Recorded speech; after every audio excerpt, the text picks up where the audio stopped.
Click করুন অ্যাপের bell আইকনে আর সাবস্ক্রাইব করুন এবিপি আনন্দ। সব সময় থাকুন খবরে।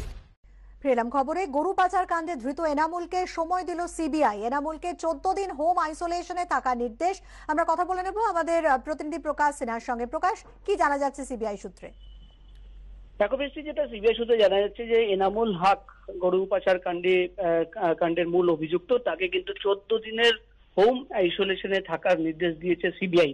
তুমি জানো, আজকে সকালবেলা এনামুল হক নিজাম প্যালেসের সিবিআই দফতরে হাজিরা দেয় এবং সেখানে সারেন্ডার করার পর সঙ্গে একটি করোনা পজিটিভ রিপোর্ট নিয়েছিল এবং সে দাবি করে যে তার করোনা পজিটিভ হয়েছে। তারপরেই আমরা দেখলাম সিবিআই এর গোয়েন্দারা তাকে নিয়ে বেলেঘাটা আইডি হাসপাতালে আসেন এবং তার আবার নতুন করে করোনার টেস্ট করানো হয়। তারপর 2 ঘন্টা অপেক্ষা করার পর আমরা যেটা দেখতে পাচ্ছি, সিবিআই এর গোয়েন্দারা 14 দিনের হোম আইসোলেশনে থাকার নির্দেশ দিয়েছেন এবং তাকে বলা হয়েছে যে 14 দিন সে বাড়ি থেকে বেরোবে না।